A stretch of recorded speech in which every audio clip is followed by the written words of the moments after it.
પ્રેમાંધ પતિએ પત્નીનો કાંટો કાઢી લાશ કેનાલમાં ફેંકી. કઠલાલ નજીક પિકઅપના ચાલકે બાઇકને ટક્કર માર્યાનું તરકટ રચ્યું. ઘરમાં હત્યા કરી કોથળામાં ભરી નિકાલ કર્યો. કઠલાલ વિસ્તારમાં થોડા સમય અગાઉ બનેલી એક માર્ગ અકસ્માતની ઘટનામાં નવો અને અત્યંત ચોંકાવનારો વળાંક આવ્યો છે. અકસ્માતની ફરિયાદ નોંધાવનાર પતિ જ ખુદ પત્નીનો હત્યારો હોવાનો પર્દાફાશ કઠલાલ પોલીસે કર્યો છે. અન્ય યુવતી સાથેના પ્રેમ સંબંધને કારણે પત્ની નડતરરૂપ બનતી હોવાથી પતિએ તેની નિર્મમ હત્યા કરી લાશને કેનાલમાં ફેંકી દીધી હતી અને સમગ્ર ઘટનાને અકસ્માતમાં ખપાવવાનો કારસો રચ્યો હતો. અકસ્માતની ઉપજાવી કાઢેલી વાર્તા. પોલીસ વિગતો મુજબ આરોપી પતિ નરેશ ગણપત પરમારે પોલીસ મથકે ફરિયાદ નોંધાવવા જઈ રહ્યો હતો.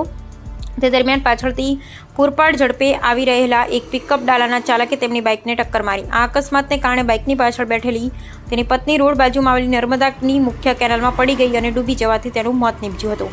પતિની આ ફરિયાદને આધારે પોલીસે શરૂઆતમાં અકસ્માતે ગુનો નોંધી તપાસ શરૂ કરી હતી. પોલીસને શંકારે તપાસ.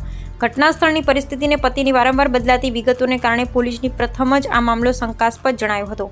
પોલીસના ઉચ્ચ અધિકારીઓના માર્ગદર્શન હેઠળ સ્થાનિક પોલીસે ઊંડાણપૂર્વક તપાસ હાથ ધરી હતી.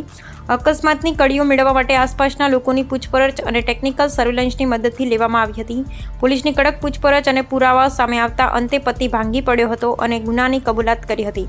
હત્યાનું કાવતરું. આરોપી નરેશ પરમારે કબૂલાત કરી હતી કે તેને અન્ય એક યુવતી સાથે પ્રેમ સંબંધ હતો. આ અફેરની જાણ પત્નીને થઈ જતા ઘરમાં અવારનવાર મોટા ઝઘડા થયા હતા.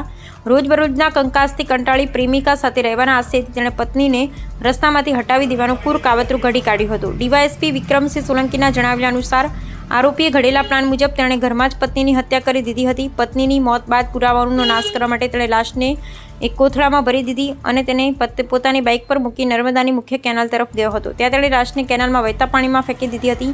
ત્યારબાદ પિકઅપ ડાલાની ટક્કરથી પત્ની કેનાલમાં ખાબકી હોવાનું અકસ્માતનું નાટક રચ્યું હતું.